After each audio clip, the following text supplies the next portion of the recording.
Well, hello. We are on Everything Wrong with Avatar: The Last Airbender. I explained the character arcs. I did Aang, so now we're on to Katara. So, Katara doesn't really have a lot of character flaws when you really consider it. She has a fear of abandonment. This causes a bit of a rift.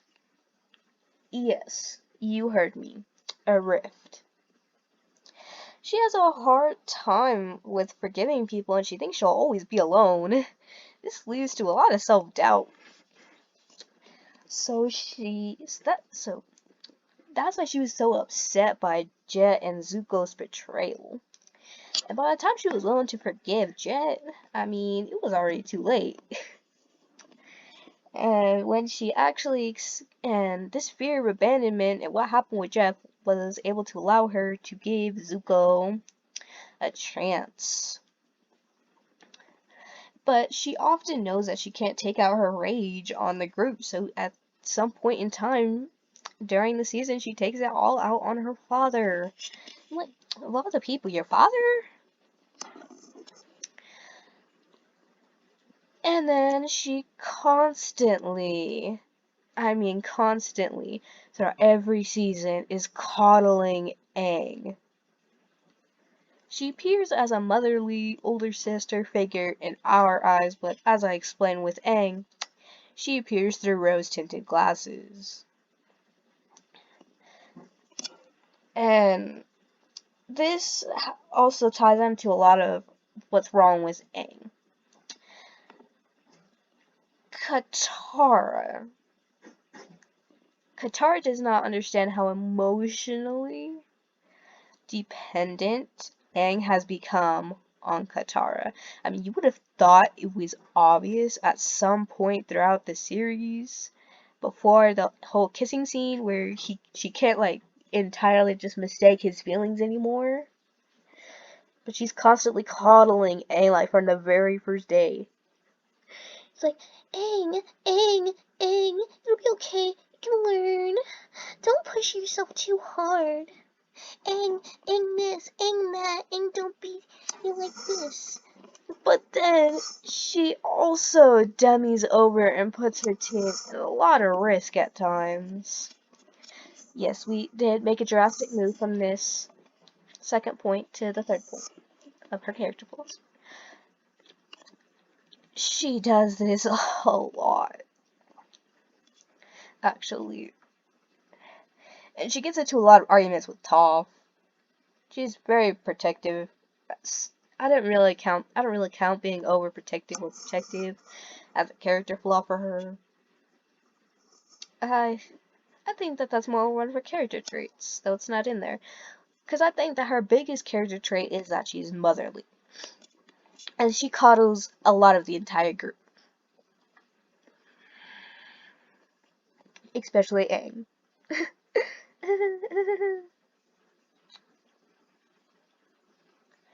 Katara also is a character who only at the beginning of her arc needed the means to reach her full potential. By the end of her arc, she had reached her full potential and become a character who had not only reached the means, but she had also learned what forgiveness was and who deserves it and who doesn't. On a major scale, back in the Southern Raiders, we talked about Aang's unfortunate lack of understanding, his reliance on Aramung teachings, and how he and how he tried to push his beliefs onto Katara. Well, that didn't exactly work for Katara. She needed to make closure deep inside herself. And it seems really sad at first, but in the end, everything ends up working out.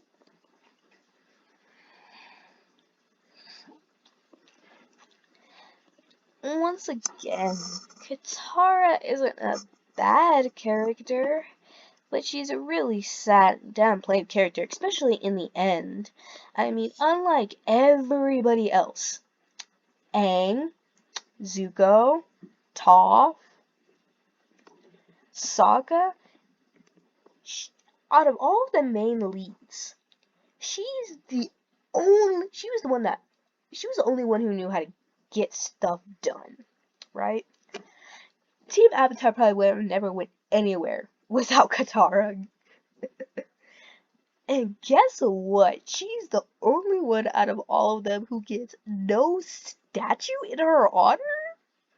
Like, Aang gets one in the capital, Zuko gets one in the king in the kingdom of fire, Toph gets one in the metal kingdom, and the earth kingdom. Yeah, she got two. Uh, I don't know if Sokka actually got one though. I think he did in the air, southern and northern airbending troops. The only good thing that Katara ended up doing after she got married to Aang was outlaw bloodbending. That's not necessarily a bad thing, but it's pretty low key considering. Bloodbending is so overrated. I mean, it's not the most overrated element, but it is pretty overrated. Let's just be honest, people. Anyways, that has nothing to do with Katara. Well, it does, but it doesn't. Not at this point. We're going over her character arc. So, I think that she could have made better connections, especially with Toph. Katara, her mindset changes throughout the story. She gets emotional character development. She gets mental character development in her learning of forgiveness. She gets her emotional character development. She gets her physical character development from learning waterbending and even bloodbending at some point.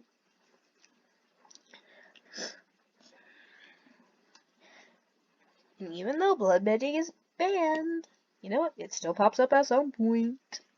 Anyways, Katara is one of the characters that I feel got really wronged in the end. Very, very wrong. I think that a lot of characters, such as Toph and Aang, got wronged in the end. The only one that I really think didn't get... No, actually all of them got wronged. Especially Toph. I feel really bad for her. We'll get into her character arc, not next, but at some point. I think it's gonna be after Zuko's. Let me look. Yeah, it's after Zuko. Anyways, we're gonna move on to Zuko now, because there's not really much else to go over for Katara's character arc. She's pretty much just Katara. Now we have... Oopsies, I did do the animations. Zuko! Like, my favorite... To be honest, he's my favorite character. Okay, so his character flaws. And yes, he has character flaws. And most of his character flaws are actually a lot of his traits. His character traits as well. So he's very hot-headed. We all know this. I mean, just a look at like the first episode, you see him just getting so mad when Uncle Iroh comes in and he says, "We have not found the Avatar," and he does this thing with his arms and all the fire for the candles comes up. He says, "What?" He's all mad. And then the child is impatient and distant. He's impatient to learn firebending, and he doesn't really let his feet tries to open up to anyone for any reason. He's resentful and disloyal. He multiple times abandons, quote unquote, abandons, quote unquote, abandons. Yes, I repeated that a few times. He abandons the Fire Nation, and he does not really like. he doesn't really redeemed at all until like the very last. And that the boy is obsessed with being accepted by the people around him, such as, for example, his abusive father. Who would even care? I mean, I guess he was kind of looking for love in that moment, but it's like, they kind of wronged him with that. I feel like he could have had so much more potential if they had just thought about putting some actual character development on that aspect of him. He still, in the end, really cares a lot about how being accepted by others. And others simply do not trust the child.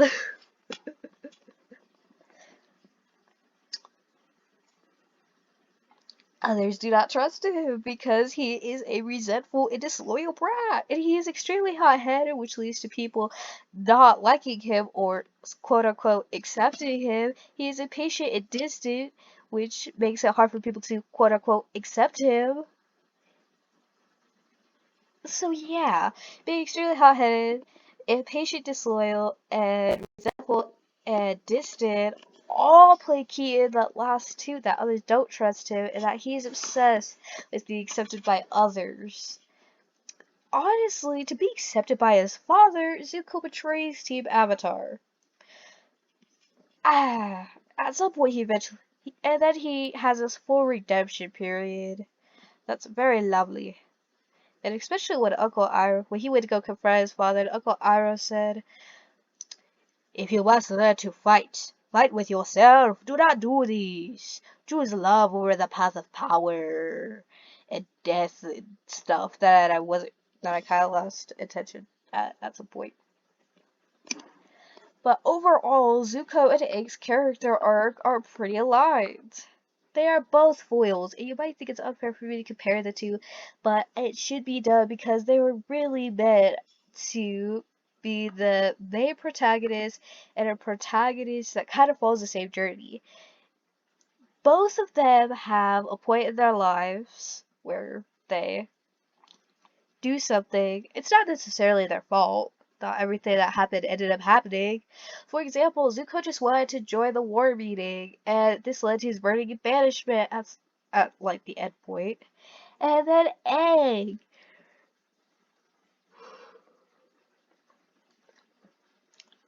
You have Aang and his running away problem as he runs away for trying to be the Avatar. You know what? That's really sad.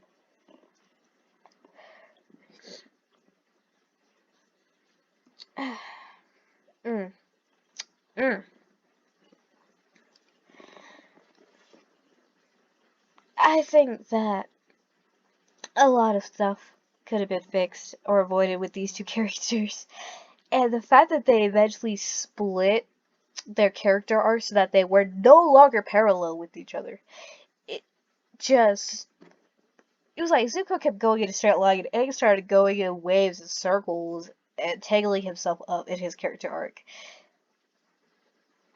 Part of this is the won't he get the girl thing. Anyways, Zuko is pretty much... Honestly, all of his character flaws are what makes Zuko such a likable character. He's like a tyrant. And he's easily my favorite character in all of Avatar. I mean, Aang's not bad, but Aang's Aang. I mean, he's flawed. But so is Zuko. But the way that Aang's character flaws revolve around him, it doesn't make him likable. It kind of just makes you really think about how fun and silly and immature he is and allows everyone to get a chance to be kids again. While Zuko, you're like, what a tyrant! How could you do this? And you're getting extremely emotional over the boy. Alright, next up, we are going to have Tall. After the continuation of Zuko. No, there is no continuation of Zuko. I'm just kidding, people.